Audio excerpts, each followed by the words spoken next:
आप भी तो महाराज ही हैं। मैं आपका आभारी हूं। एक महाराज दूसरे महाराज से कह रहा है कि मुझे बजट पे बोलने का मौका मिला गया, मुझे मौका मिला है। जिस दिन से निर्मला सीतारमण जी ने बजट पढ़ा है, उस दिन से विपक्ष जो है बदहोश है कि उनको कभी उम्मीद ही नहीं थी कि ऐसी ऐतिहासिक बजट और ऐसा ड्रीम बजट भी कोई वित्त मंत्री पेश कर सकता है। जैसे आपने सदन को बताया था कि उन्होंने 8वें बार लगातार बजट पेश किया, एक रिकॉर्ड उन्होंने सेट किया है। तो उन्होंने सिर्फ 8वें बार बजट पेश करके रिकॉर्ड सेट नहीं किया है, परंतु इस बजट को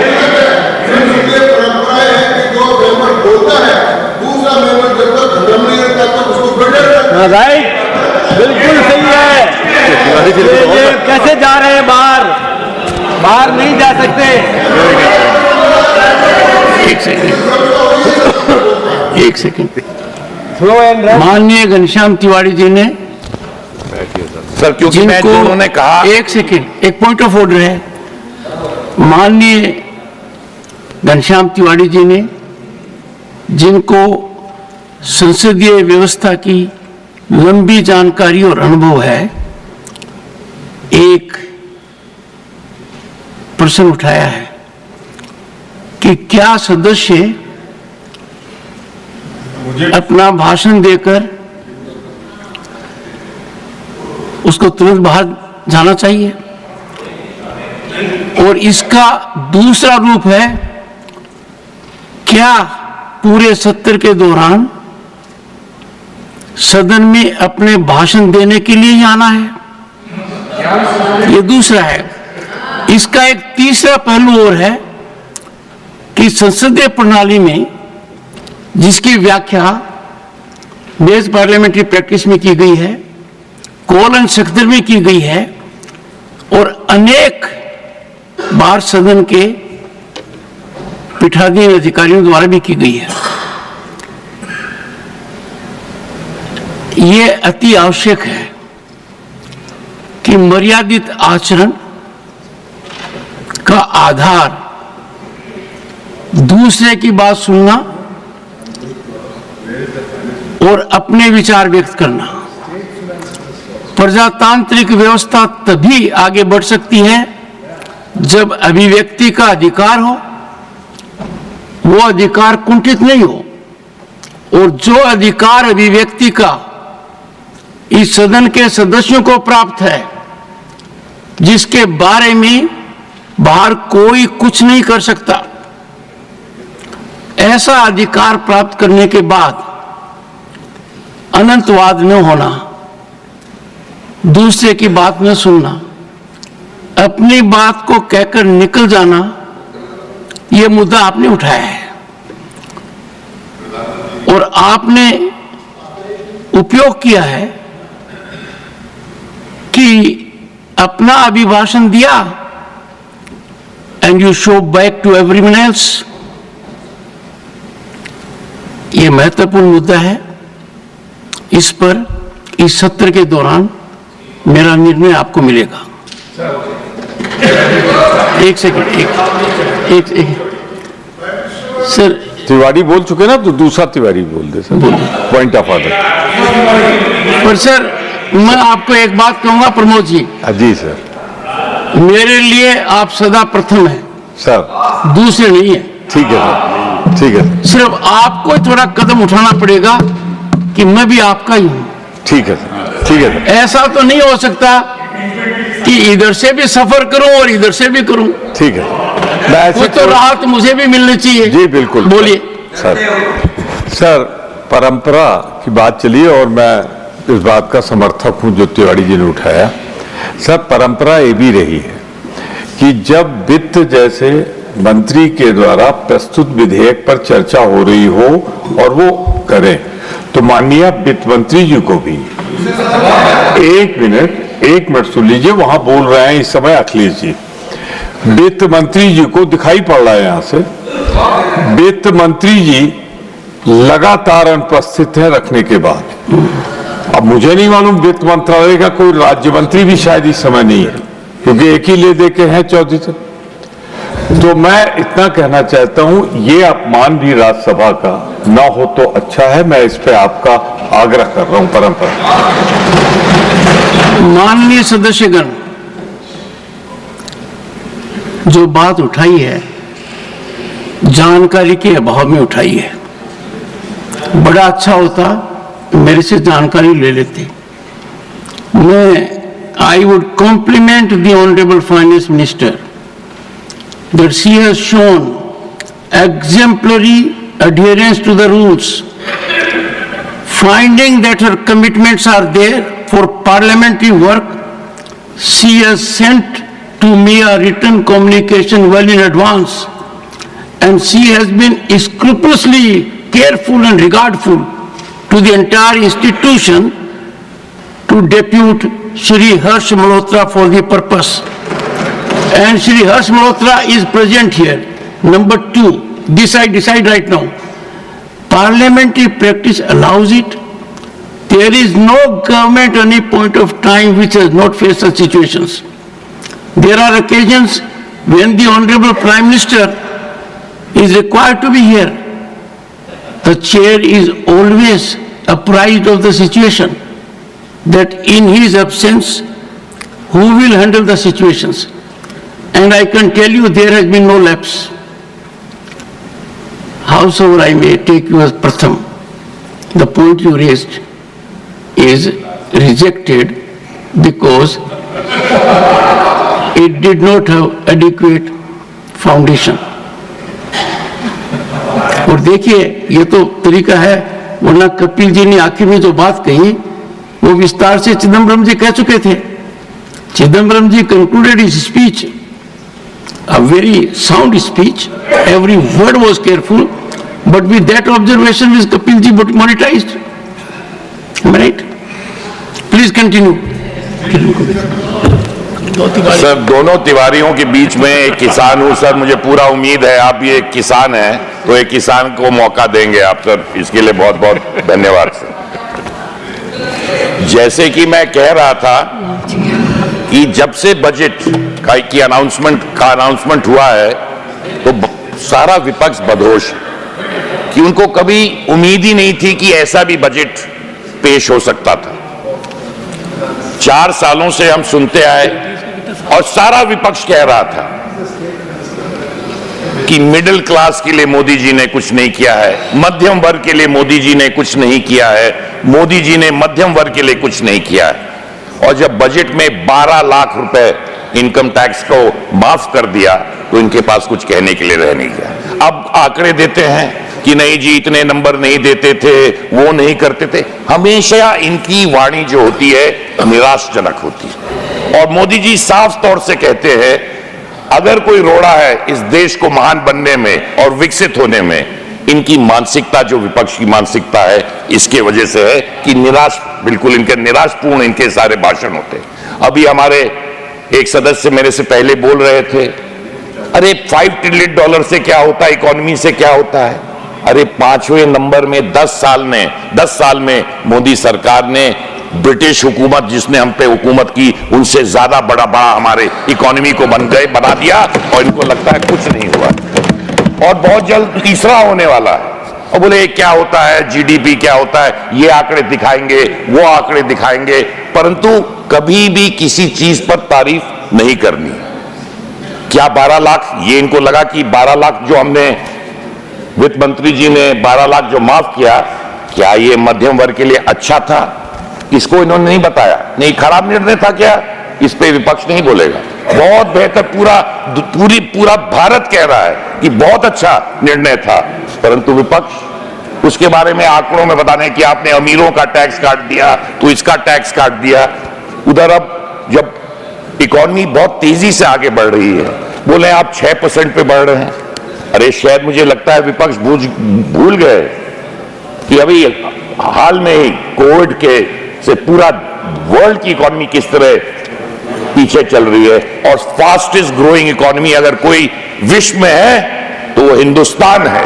तो उसके लिए इनको तारीफ करने की मौका नहीं मिल रहा। अरे जी 8 होना चाहिए, आपको तो 60 साल का मौका मिला, आपने कर लेना चाहिए था। तो उसके बारे में बात नहीं होगी। इंफ्रास्ट्रक्चर की बात होगी प्रियंका जी, आप तो न कहे बेहतर ही होगा कि आपकी पार्टी तो जिस मूल रास्ते पे चलती थी उस पे भी आपने चलना बंद कर दिया है, तो उस पे चर्चा बिल्कुल नहीं होनी चाहिए। अब इंफ्रास्ट्रक्चर, अब मिडिल क्लास की बात होती है और कंजम्पशन की बात हुई कि अरे इकोनॉमी इसलिए नहीं बढ़ रही है क्योंकि कंजम्पशन नहीं है, कंजम्पशन नहीं होगा तो कैसे हमारे एम्प्लॉयमेंट बढ़ेगा, एमएसएमईज कैसे बढ़ेंगे। कंजम्पशन के लिए 1 लाख करोड़ रुपए को टैक्स हटाकर 1 लाख करोड़ को इंजेक्ट किया है हमने इकोनॉमी के अंदर। पर अब बोलते हैं कि 1 लाख करोड़ से क्या होगा, हमारी इकोनॉमी इतनी बड़ी है। भाई जो कुछ करिए, जो इनके कहने पे नहीं कि उनको कभी था नहीं, बुराई के तरह जो कहते थे, जब वो हो जाता है, उम्मीद से ज्यादा हो जाता है, तो एक कुछ ना कुछ इनको नुक्स निकालना है। सुधारने के लिए इनके पास कोई सुझाव नहीं है। रोजाना गाली देने के लिए इनके पास शब्द कभी इनके समाप्ति नहीं होते हैं। इसका बड़ा दुर्भाग्य है। जहां तक इंफ्रास्ट्रक्चर की बात है, यही 2014 में इंफ्रास्ट्रक्चर में 1 लाख करोड़ का बजट था, 1 लाख करोड़ का, और अब 11 लाख करोड़ का इंफ्रास्ट्रक्चर के लिए पैसा अलग किया गया है। तो आप समझ सकते हैं कि 10 सालों में क्या ये कंजम्पशन बूस्ट नहीं करेगा। मैं तो समझ ही नहीं पाता हूं। कुछ आंकड़े हैं, माननीय हमारे पूर्व वित्त मंत्री जी यहां बैठे हैं, उनको मैं कुछ आंकड़े 2014 से लेकर 2024 के बारे में बताना चाहता हूं। उन्होंने भी कुछ आंकड़े इस बजट के बारे में बताया था। बैंक के एनपीए 2014 में कितने थे? 11% थे, और आज 2024 में कितने हैं? 0.6% पे हैं। 2009 से 2014 तक वेल्थ क्रिएशन कितना हुआ था? 13 लाख करोड़ का क्रिएशन हुआ था, और इस 10 सालों में कितना क्रिएट हुआ है? 310 लाख करोड़ वेल्थ क्रिएशन हुआ है। फॉरेक्स एडिक्शन कितना हुआ? फॉरेक्स की बात होती है, 2009 से 2014 तक $50 बिलियन था, और आज के तारीख में $350 बिलियन। इंफ्रास्ट्रक्चर में स्पेंडिंग 2009 से 2014 तक 1.5 लाख करोड़ हुआ था, और आज 2019 से लेकर 26 तक 55 लाख करोड़ इंफ्रास्ट्रक्चर स्पेंडिंग पे होगा। फिगर्स आपको साफ तौर से बताएंगे। अभी हेल्थ की बात हो रही थी। तमाम योजनाएं इस सरकार ने लागू की हैं पिछले 10 सालों में, जिससे तमाम लोगों के पैसे बच रहे हैं और सरकार के पैसे बच रहे हैं। उसमें से 2-3 चीजों को ही मैं आपको गिनवाना चाहता हूं। आयुष्मान भारत कार्ड में जनता के 1.2 लाख करोड़ रुपए जनता के बचे। जन औषधि केंद्र में 80% का डिस्काउंट मिलने के बाद 30,000 करोड़ रुपए दवाई खरीद में लोगों के बचे हैं। नल से जल योजना में 12 करोड़ से ऊपर घरों तक पानी पहुंचाया गया है, जिससे बीमारियां कम हुई हैं। तो कम से कम हर व्यक्ति के घर में नल जिसके यहां पहुंचा है, कम से कम 40,000। वेस्ट बंगाल में तो दिक्कत है ही, मैं जानता हूं, उस पर भी आऊंगा, अभी घबराइए मत। वेस्ट बंगाल में भी विस्तृत से आपको बताऊंगा, उसकी चिंता मत करिए। जहां तक नल से जल योजना की बात है, उसमें 40,000 रुपए लोगों के बच रहे हैं। पीएम सूर्य घर बिजली योजना से जिसके घर में लगेगा, उसको 25 से 30,000 रुपया हर महीने बचत होगा, साल में बचत होगा। सॉइल हेल्थ कार्ड की बात होती है तो किसान को 30,000 रुपए उसके माध्यम से बचते हैं।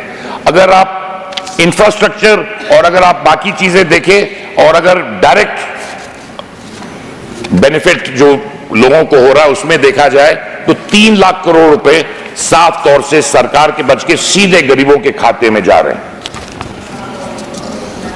बात होती है, क्योंकि मैं एक पूर्वांचल से आता हूं और खेती करता हूं, किसान की बहुत बातें होती है और अन्नदाताओं की बात बहुत होती है इस हाउस में। मुझे ये पता नहीं है कितने लोग खेत पे जाते हैं, कितने लोग किसानों से मिलते हैं। हो सकता है विपक्ष के लोग, ये फार्म हाउस दिल्ली में बहुत होते हैं, उसमें जाके किसानों के बारे में सोचते होंगे, क्योंकि किसानों के बारे में यहाँ जो चर्चाएं विपक्ष करती है वो जनता से बिल्कुल परे है। उसमें सिर्फ एक चीज मैं कहना चाहता था, एक हमारे सांसद हैं तृणमूल कांग्रेस के, वो अब हिंदी पिक्चरों के बारे में अपना पूरा बात बता रहे थे, हिंदी पिक्चरों के बारे में बता रहे थे कि कैसे हमारे किसान मदर इंडिया में जैसे किसानों की हाल थी वैसे किसान आज भी है। अरे उनको मैं बताना चाहूंगा कि किसानों मैं चाहता हूं अखिलेश भाई, मैं भी चाहता हूं आप इधर ही आना चाहते हैं, चिंता मत करिए, जल्दी मिलेंगे आप इधर, घबराइए मत। बिहार के चुनाव से इधर आ जाएंगे आप, रुकिए। तो मैं आपसे साफ तौर से कहना चाहता हूं, उन्होंने मदर इंडिया की बात बताई, बिल्कुल पिक्चर 1957 में बनी थी अध्यक्ष जी, 1957 में। हाँ, तो 60-70 के हिसाब से मदर इंडिया के जो दृश्य थे उन्होंने बिल्कुल सही बता रहे, उस जमाने में किसानों का वही हाल था, वही बिल्कुल हाल था। अब जो हाल है किसानों का, जब से मोदी जी ने किसानों के लिए तमाम योजनाएं लगाई हैं, उसी पिक्चर में एक गाना था जो आजकल किसान गा रहे हैं,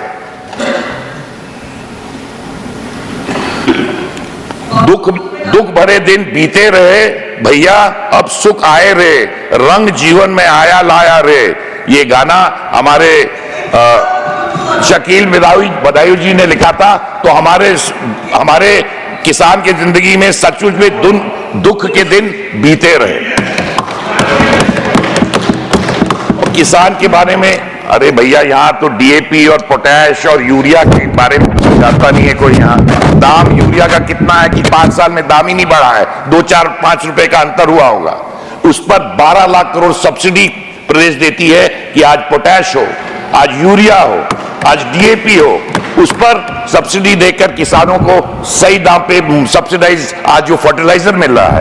आज यूरिया की एक नई फैक्ट्री लगने जा रही है, जबकि यहां हम सिर्फ इंपोर्ट करते आए 50 साल से। आज यूरिया में इंपोर्ट खत्म करने के लिए एक यूरिया की फैक्ट्री बन रही है। तो मैं साफ तौर से कहना चाहता हूं, किसानों के लिए क्या क्या किया गया है, इसके मैं आपके सामने पेश करना चाहता हूं। 2013 और 14 में किसान के लिए कितना बजट में पैसे लगाए गए थे? 21,000 करोड़ रुपए। कितने? 21,000 करोड़ रुपए। और 2025 और 26 में किसानों के लिए कितने पैसे आवंटित किए गए हैं?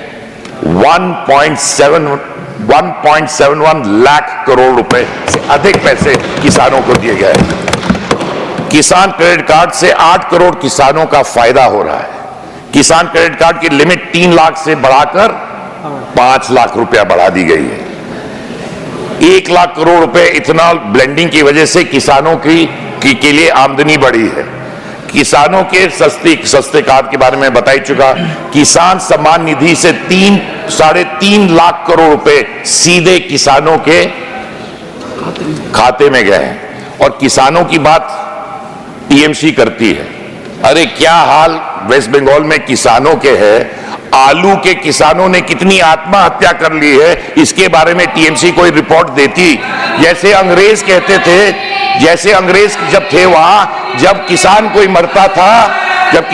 मरता था तो बोलते थे मेल न्यूट्रिशन से मर गया, किसानी की वजह से नहीं मरा है।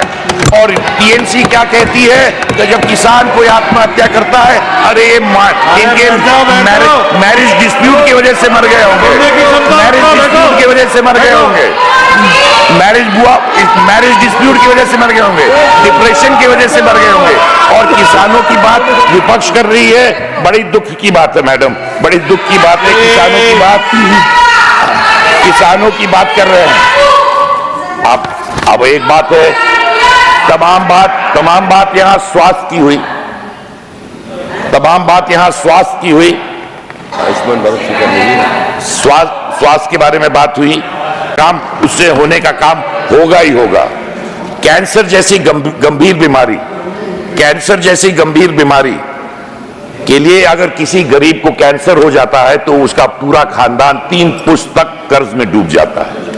मैं प्रधानमंत्री जी को और साफ तौर से निर्मला सीतारमण जी के लिए कि कैंसर के लिए जो उन्होंने अनाउंस किया, कैंसर गंभीर बीमारियों के इलाज के सुलभ बनाने के लिए सरकार सभी जिला अस्पतालों में डे केयर कैंसर सेंटर को स्थापना करेगी।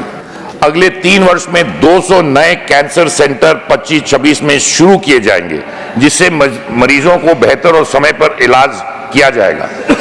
36 ऐसी जीवन रक्षक दवाएं हैं जिनको बेसिक कस्टम ड्यूटी से मुक्त करवा दिया गया है। तो क्या ये लोगों को फायदा नहीं करेगा? आयुष्मान कार्ड की बात करते हैं। तमाम ऐसे राज्य भी थे, तमाम ऐसे राज्य थे जिन्होंने आयुष्मान कार्ड को लागू ही नहीं किया, और उसका एक दिल्ली एक है, और एक वो कारण है कि जितनी ये केंद्र की योजनाएं थी दिल्ली ने जो लागू नहीं किया, उसकी वजह से आज दिल्ली में भारतीय जनता पार्टी की सरकार है। 2013 में और 14 में 33,000 करोड़ रुपए का आयुष्मान कार्ड पे खर्चा हुआ था, और ये इस साल 96,000 करोड़, नेली 3 गुना इसको बढ़ा के किया गया है। क्या गरीबों की मदद करना कोई पाप है क्या? मुझे लगता है ये रोज गरीब की बात करते हैं, ये गरीबी नहीं हटाना चाहते हैं। इन्होंने हमेशा गरीब को हटाने की बात की है, और मुझे इसका दुख है। और मैं इस बजट में वो एमएसएमई हो,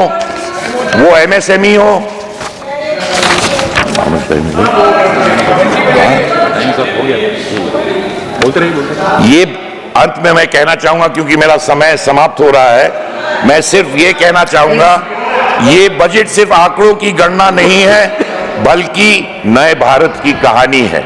एक ऐसा भारत जो आत्मनिर्भर, नवाचार की अग्रणी और हर नागरिक के लिए अवसर भरा है। और एक अंत में बैठते बैठते मैं एक चीज विपक्ष के लिए कहना चाहूंगा, विपक्ष से ना उम्मीद करो इतनी सादगी से, विपक्ष से ना उम्मीद करो इतनी सादगी के साथ। ये दौर अलग है, ये लोग अलग है।